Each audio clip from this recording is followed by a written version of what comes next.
Tonight, seasonal hazard. There's no incompetence here. This is just the consequence of global warming. High heat forces a 402 closure as the roadway buckles. Plus, AC issues. Seniors sweltering in an Aylmer long-term care home waiting on parts to complete repairs. And recognizing community contributions. I'm so honored. There's no question about it. Honoring the inaugural recipient of the Order of London.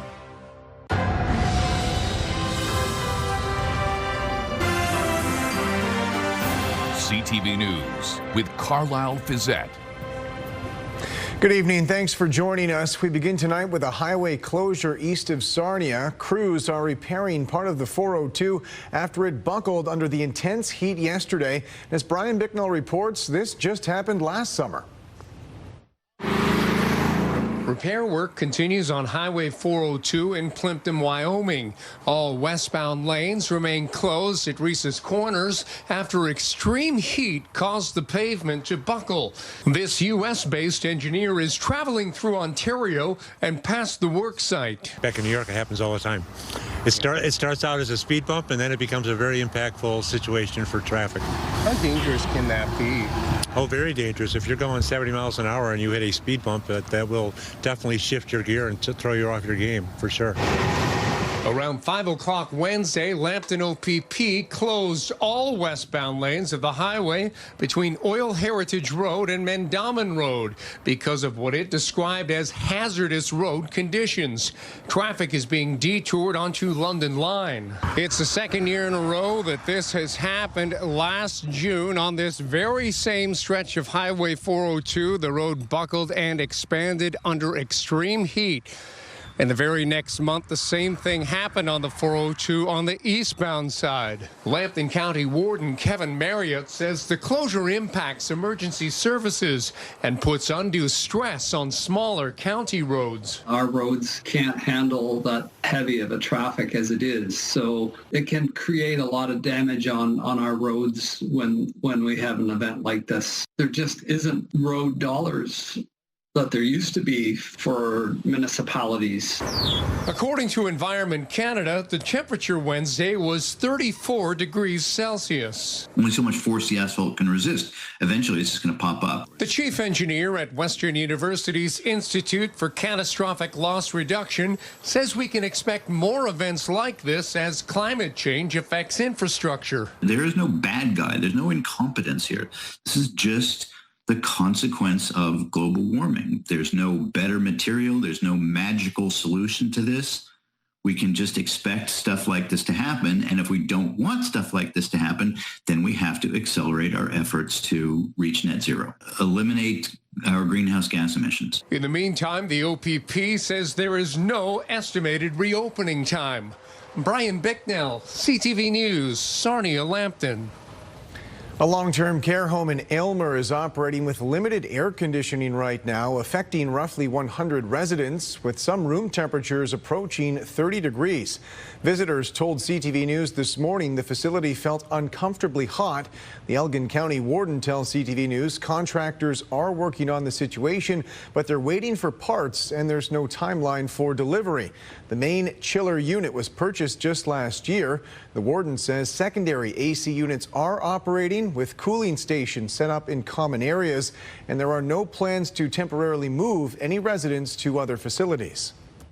We're confident that between the temperatures cooling off, the parts arriving, and us being able to maintain everybody reasonably comfortable, most importantly safe, we're comfortable we'll be able to manage without more disruption.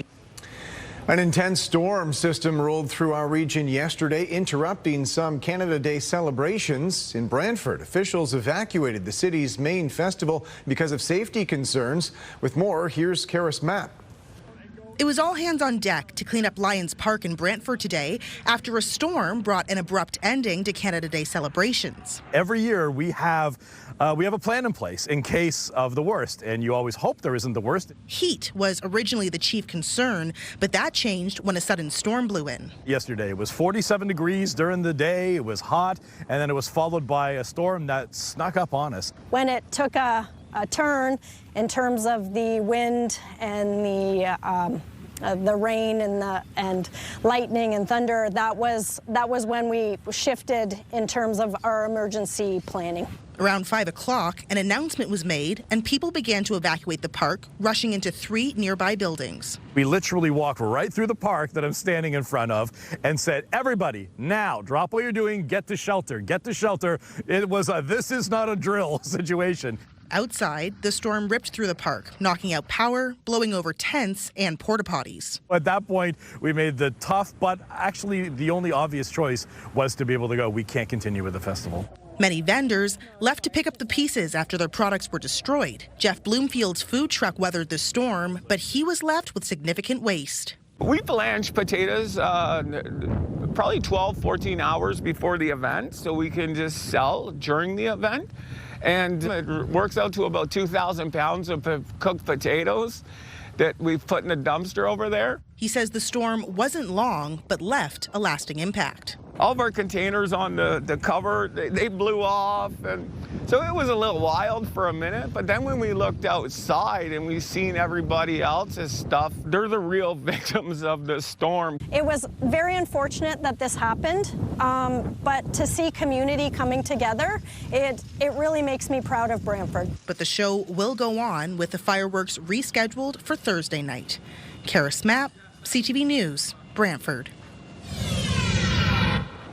Good evening, I'm Lauren Stallone. Hot and humid conditions across the region today.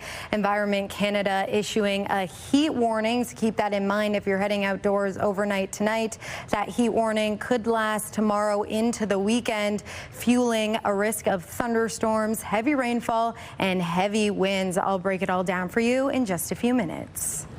Thank you, Lauren. Gateway Casinos officially opened its newly renovated Cascades London today. Very first Pro Line Plus Sportsbook Lounge here at Cascades London. Officials say the project took 27 months and $50 million, transforming the casino at the Western Fair District. They also say more than 80 additional jobs have been created. The mayor says the modernized facility builds on other recent recreation and entertainment investments in East London. This is really becoming an entertainment district in our city, and I think we can start to think about whether we want to brand it that way. It's definitely a benefit to Old East Village, but more so, it's becoming an iconic place for people to come and be entertained in our city.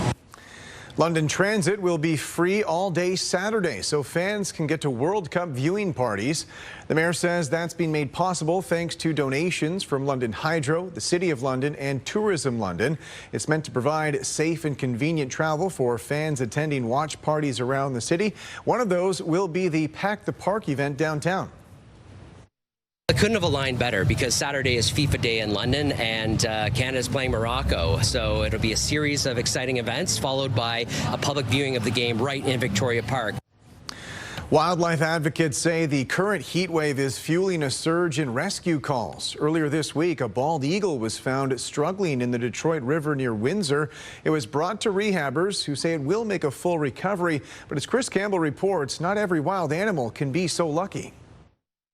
Usually known for soaring high above the water, this bald eagle instead found itself struggling to survive after ending up soaked and exhausted along the Detroit River. We received a call from some community members who had noticed a distressed bird that was in the river. The bird was carefully guided towards shore before a Windsor-Essex County Humane Society animal protection officer safely secured it and transported it to Wings Rehabilitation Center. It does not happen very often that we get a bald eagle, for sure.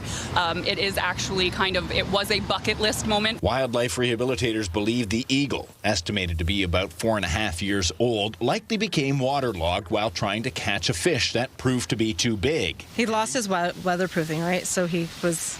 Usually the water will repel off the feathers, but he was completely saturated. Now recovering in a flight cage, staff say the bird is gaining strength every day and could soon return to the wild. He's doing well. I think he'll be ready to release as soon as the heat breaks. The rescue comes during one of the busiest stretches of the summer for Wings Rehabilitation Centre. The recent heat has brought a surge of calls involving young birds, rabbits, ducklings, and other wildlife struggling in the high temperatures. Ducklings and rabbits and lots of birds. It's been the week of the swallows for some reason. If you do come across wildlife in distress, experts say the best thing you can do is keep your distance, especially with large birds of prey, and contact wildlife professionals rather than trying to handle the animal yourself. Keep in mind they are large predatory animals. They have very powerful talons, very powerful beaks. So hands off is always going to be the best thing, and leave it to the professionals. Chris Campbell, CTV News.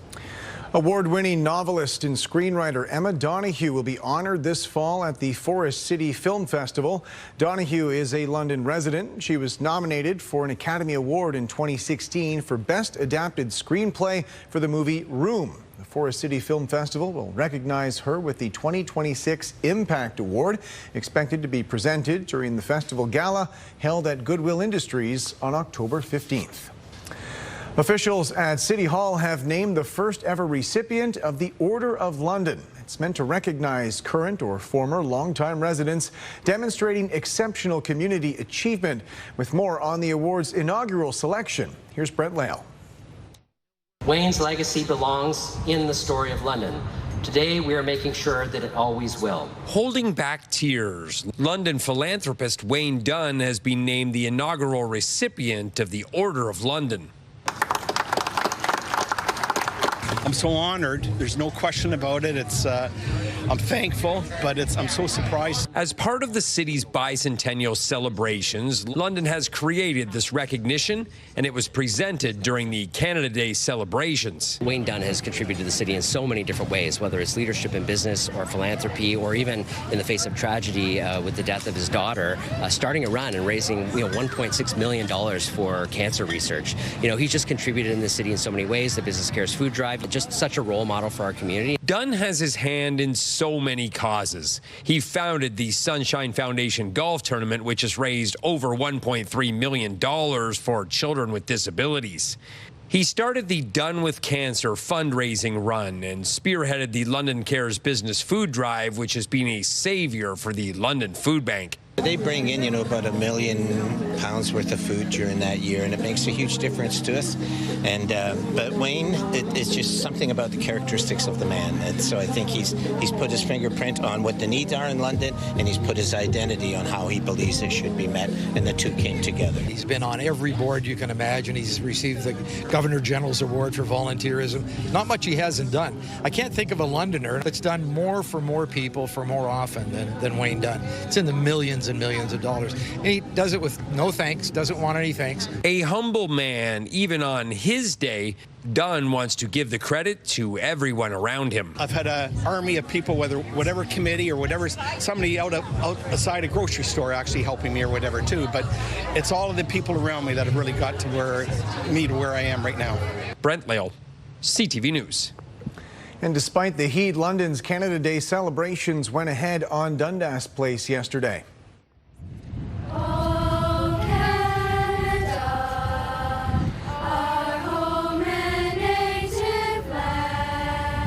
A choir performance kicked things off with a rendition of our national anthem. The programming was organized by the London Heritage Council, featuring entertainment, vendors, and a kids zone. Even with the harsh conditions, hundreds came out to enjoy the festivities.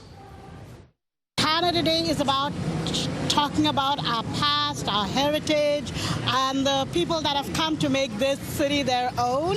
And what better person to talk about heritage and the history of it is London Heritage Council. It is, Canada Day means a lot for a lot of us, and especially for someone like me who came to Canada 20 years ago. People like me, we are so happy to be in Canada. We want to celebrate it, and I think everybody has something to celebrate. Still ahead, rising political pressure for an oil pipeline from Alberta to the coast. There are questions, though, over BC's willingness to buy in. Plus, the oppressive heat roasting eastern Canada, and now the power grid is struggling to keep up.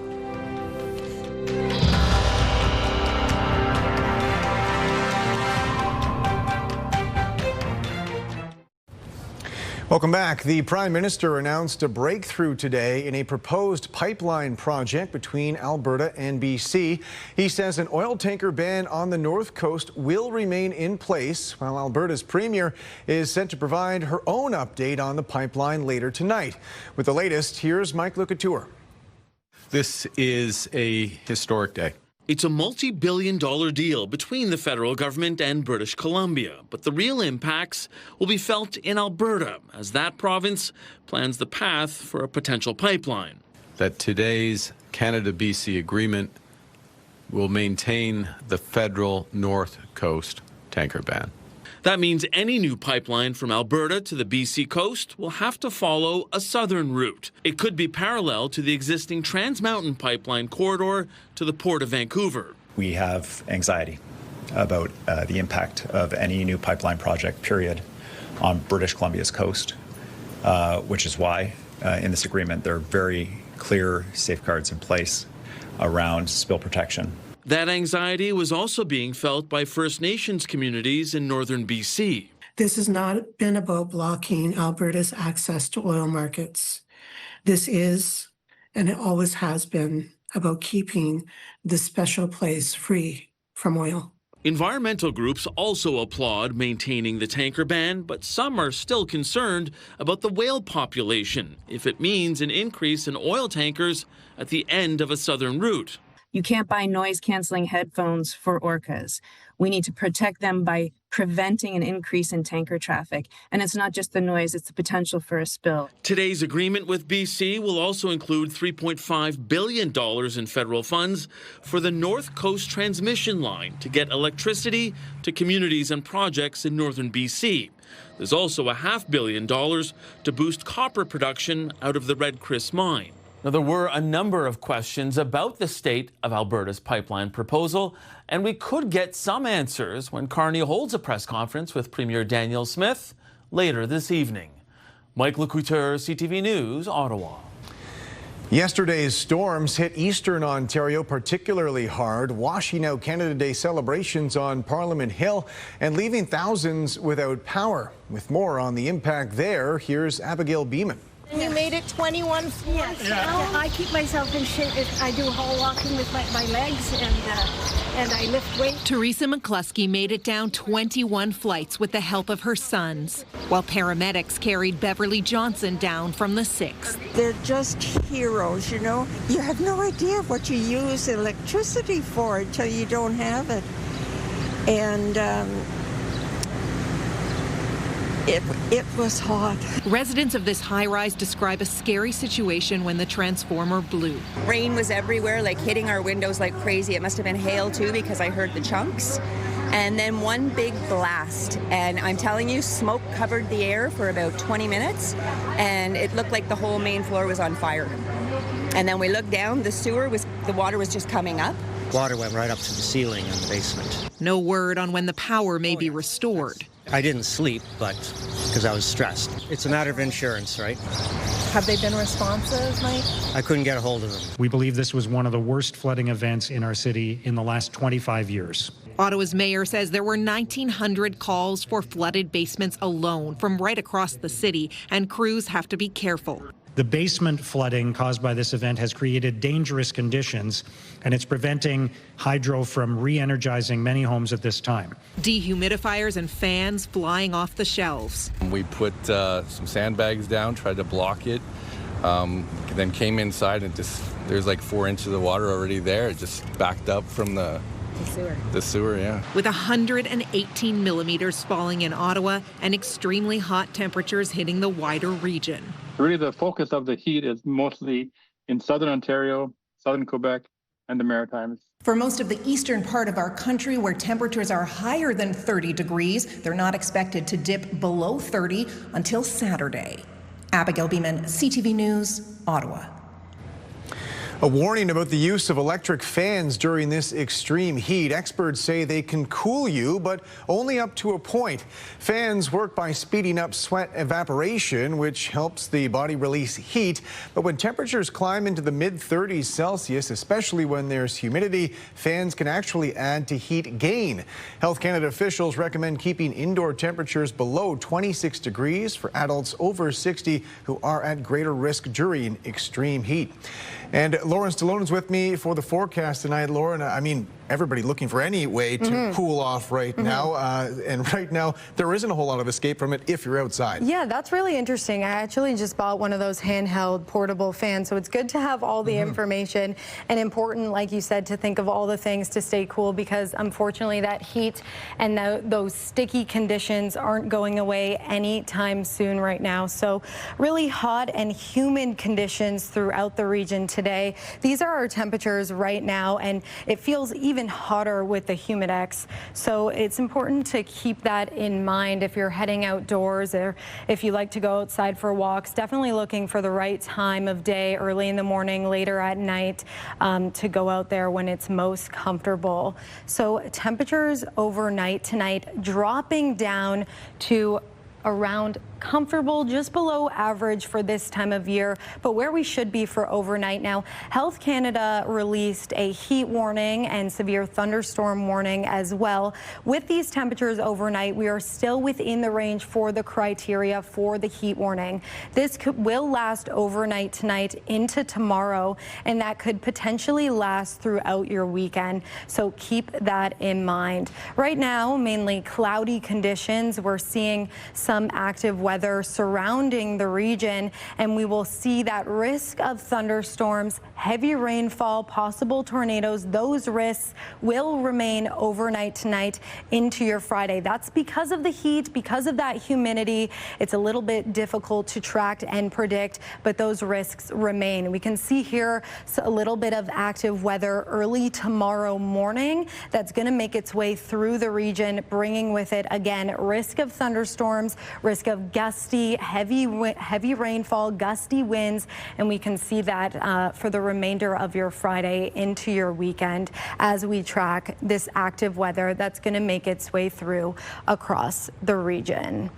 Taking a look at your weekend, we'll see conditions start to ease off a little bit, but tomorrow, if you want to get outside, around 8 a.m. is the perfect time to do that. Earlier in the morning, like I previously mentioned, we'll see mainly sunny conditions and temperatures around average for this time of year. 26 is where we should be for early July, and then we'll see that storm risk return as temperatures start to heat back up. Again, risk of thunderstorms, heavy rainfall, and heavy winds throughout the rest of your day on Friday into your Saturday. So keep that in mind. Taking a look at your 7-day forecast, we'll see those storms risks again Friday into your weekend. Those heavy, sticky conditions remain until we see temperatures start to drop down to around average for the remainder of the week, and a mix of sun and cloud to give us a bit of a break. So if you want to head outside, you want to play some sports, next week will definitely be more comfortable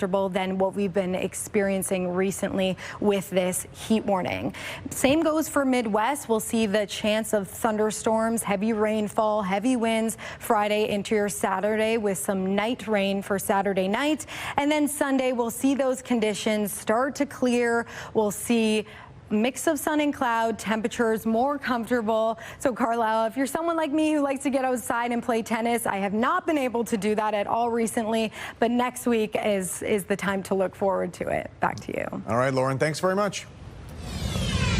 Still ahead, controversy on the secondary market. World Cup fans who bought resale seats never receiving their tickets.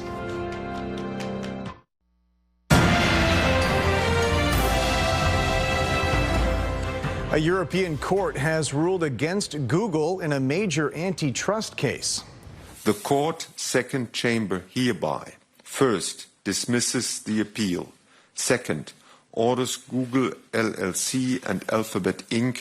to bear their own costs and to pay those incurred by the European Commission. Google was fighting a record $7 billion fine imposed 8 years ago for using its Android operating system to block rivals. The tech giant made agreements which forced phone manufacturers to pre-install Google Search, Chrome, and Google Play, while also blocking them from using rival Android systems.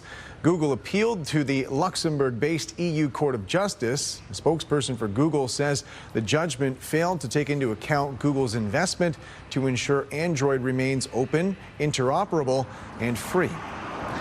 Toronto police are warning about a scam offering work-from-home job opportunities. Police say victims responded to an ad which appeared legitimate. They were directed to a platform that assigned them tasks to earn a commission. The victims were then told errors had hurt their account rating and they needed to pay to bring it back into good standing. Once victims tried to withdraw their earnings, even after sending payments, the platform would demand more money and the earnings would not be released.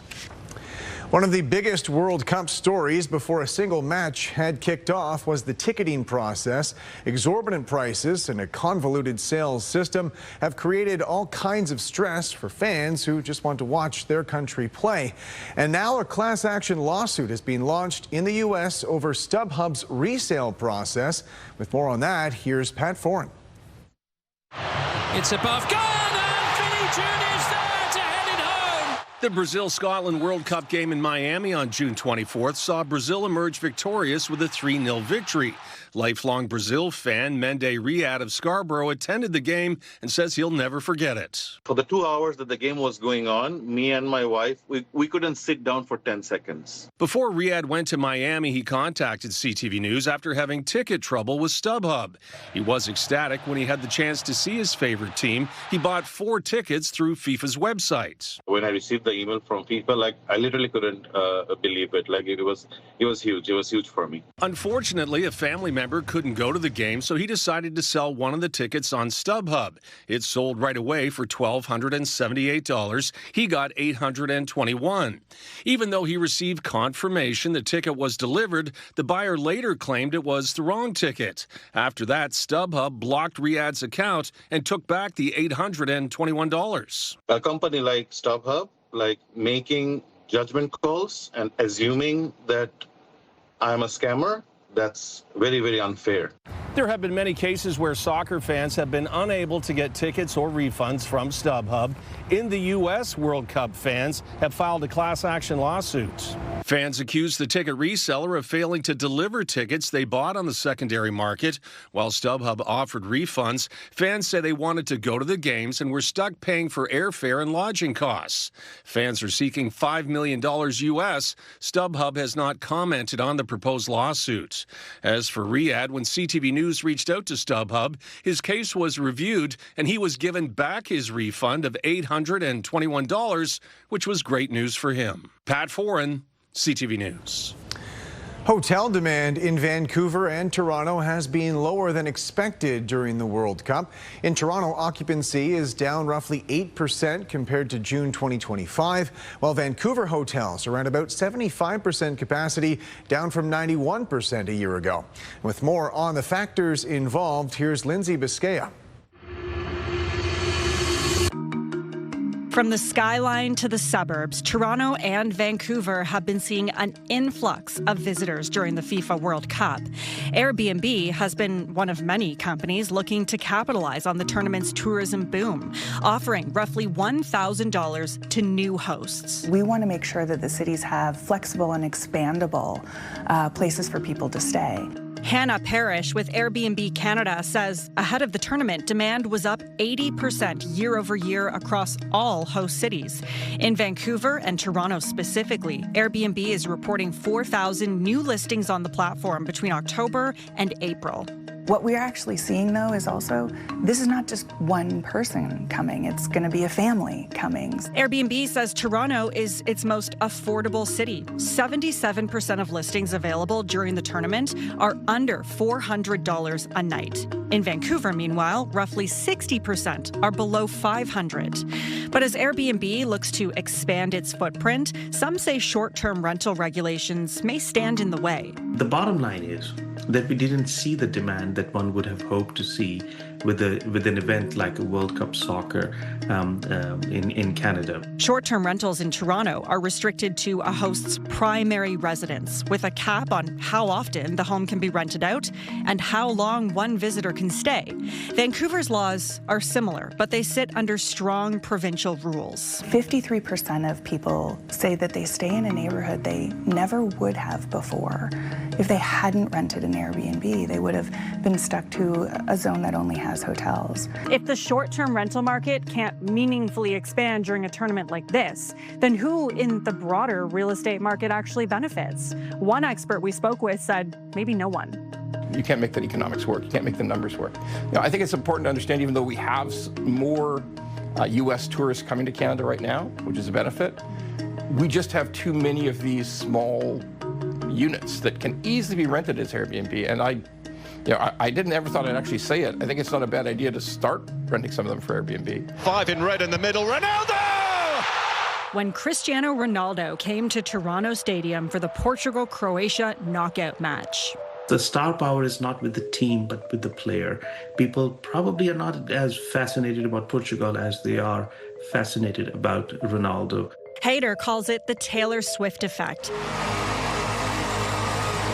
It's the kind of economic boost Toronto saw in 2024 during Taylor Swift's Eras Tour. And it's that kind of economic ripple effect that Parrish believes could play out again. Whether the World Cup ends up being a win for local real estate markets is something that can't be measured by packed stadiums alone. The answer will only come once the tournament is over and the numbers are in. Strength in the technology sector helped Canada's main stock index move higher. The TSX gained 110 points. In New York, the Dow added 595. The Nasdaq lost 207. The Canadian dollar is up 0.15 of a cent today. On commodity markets, gold gained more than $43 an ounce. Oil is up 11 cents a barrel. Later on CTV News, celebrating Canada with a world record attempt, drumming up national pride. Welcome back. John Tory Jr., the son of former Toronto Mayor John Tory, is planning to run for the federal Liberals. In addition to his time as mayor, John Tory Sr. was also a one-time leader of the Ontario Progressive Conservatives. Siobhan Morris has more on his son's decision to eschew the family politics. This is one of 6 Canadian ridings where there will be federal by-elections at some point this year. John Tory Jr. announced on News Talk 1010 this morning he wants to be on the ballot here in Beaches, East York as a Liberal, putting his hand up for the nomination. I just want to join a team that's making a positive difference. Tory Jr. is an executive for a small charter airline. He's worked on other campaigns, but this is the first time he's taking a run at political office himself. I bring dedication. I bring showing up and engaging with people. I bring an ability to listen and to work hard as a team player and to be a strong advocate on issues that are important to our constituents. This riding's looking for new representation after Nate Erskine-Smith announced he was leaving. He'd planned to run for leadership of the Ontario Liberal Party, but changed course after losing a nomination race in a nearby riding this spring.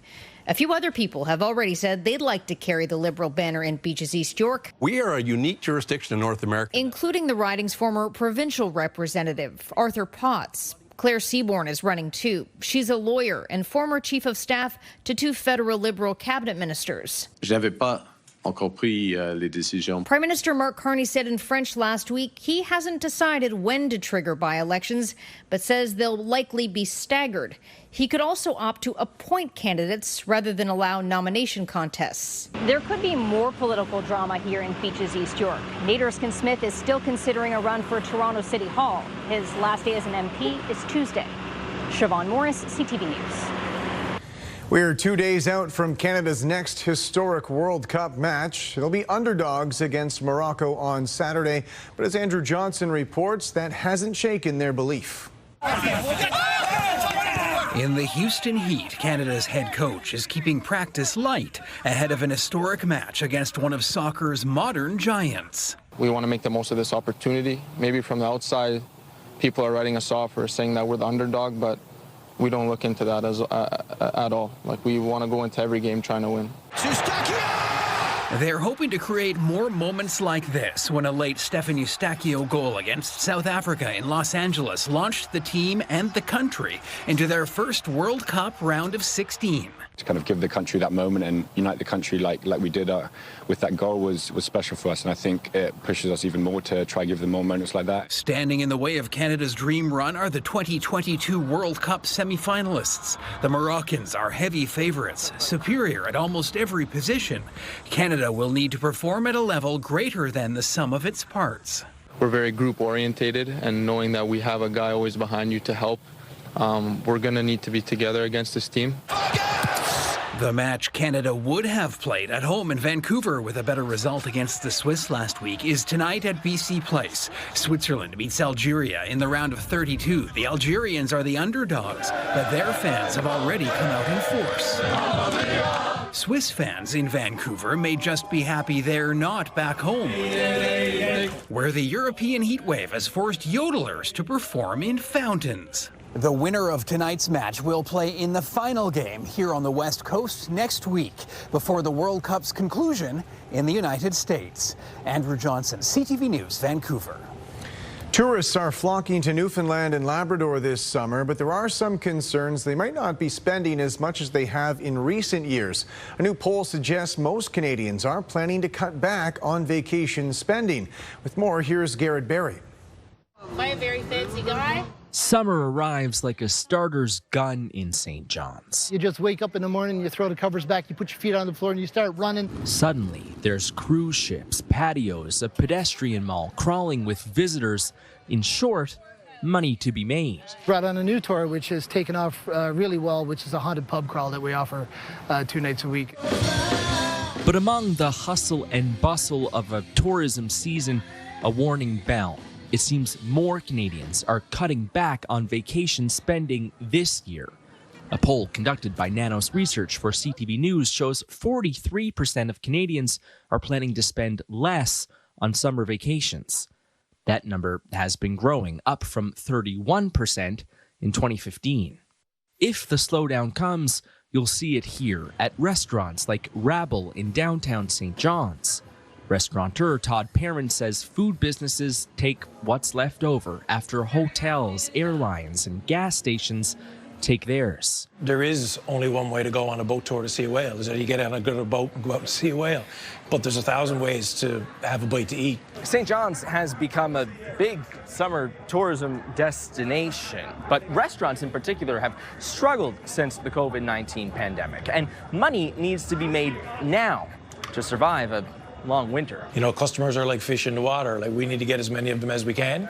And, you know, they're all worth a certain amount of money. And, you know, maximizing that is hugely important in the times of year when they're there. This city has lost several restaurants over the past 3 years, owners unable to navigate the boom and bust of the tourism economy. Tour operator Pierre Trowbridge says he's not seeing any slowing so far this season, but if it does come, he'll navigate that challenge. Just one more part of a seasonal tourism business in Newfoundland and Labrador. Garrett Berry, CTV News, St. John's. A mother and son team from Windsor will be racing for $1 million on the new season of the Amazing Race Canada. Here's a preview ahead of next week's premiere with the show's longtime host, John Montgomery.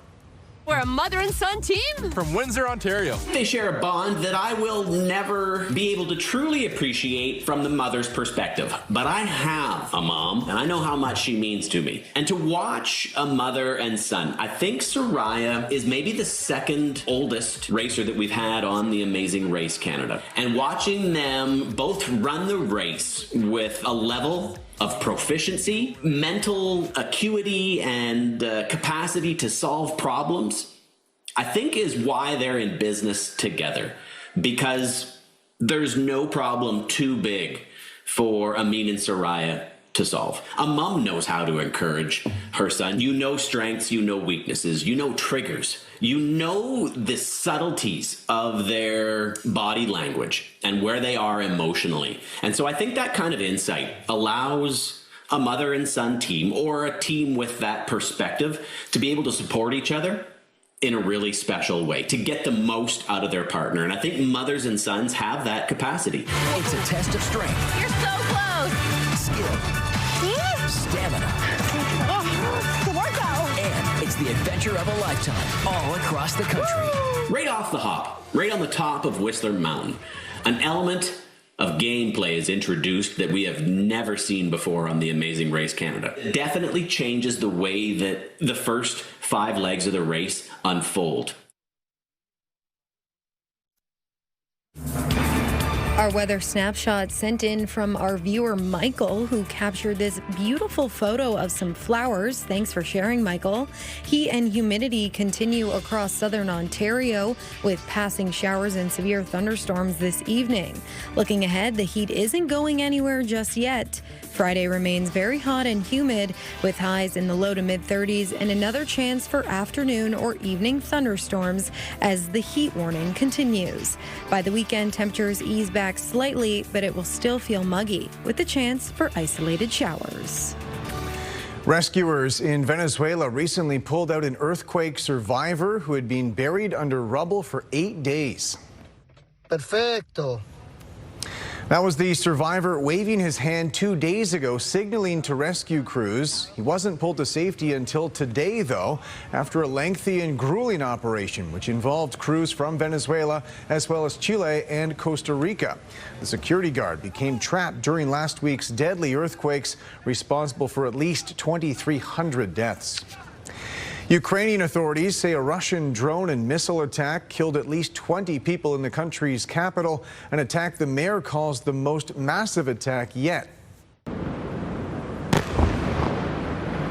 Dozens of other people were wounded, and a day of mourning has since been declared. This wasn't the deadliest strike on Kyiv, but military officials say this barrage used the most weapons and targeted locations all over the city.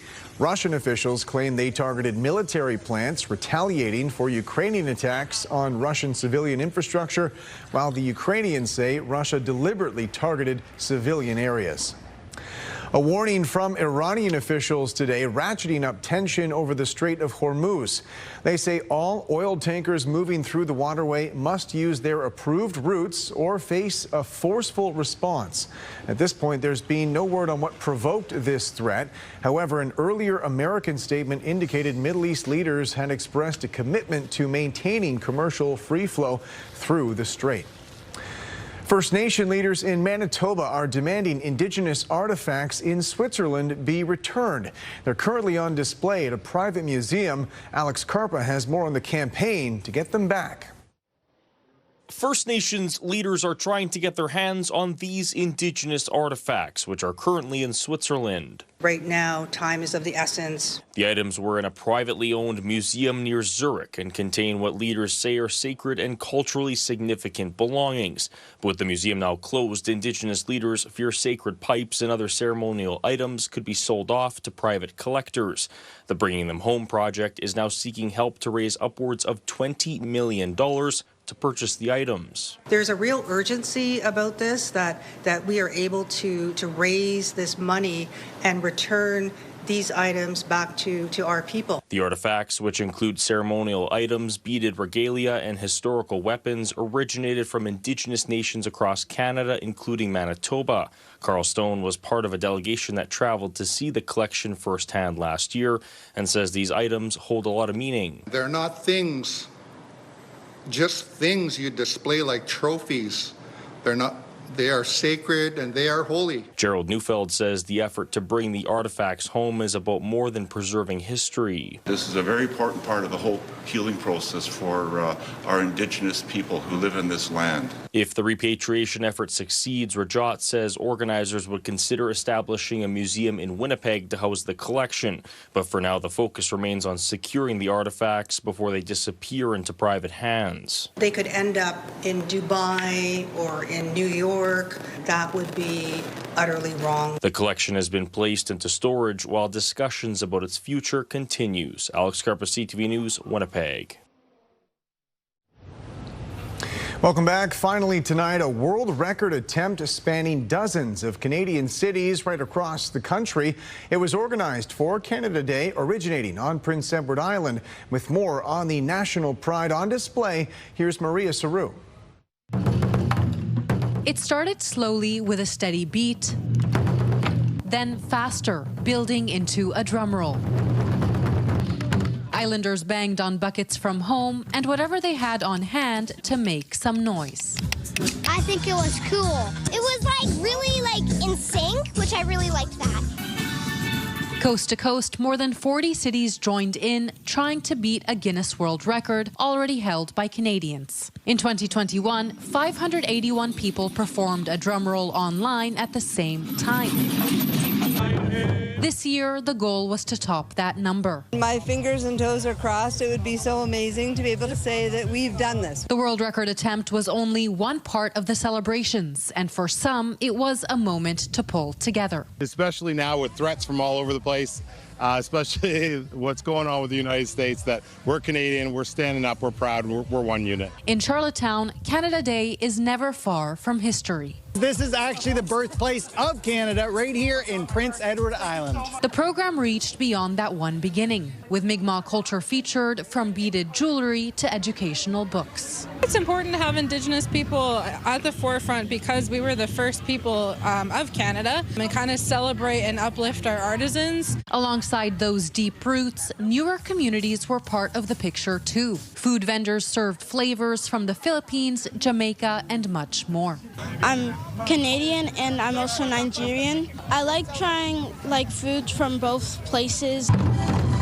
Through the drumming, different voices found one shared rhythm.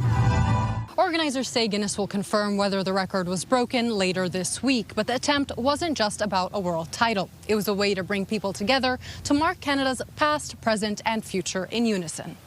Maria Saru, CTV News, Charlottetown. That's it for us. Thanks for watching. For your latest local headlines, you can always head to our website. I'm back tonight with your late news at 11. Bye for now.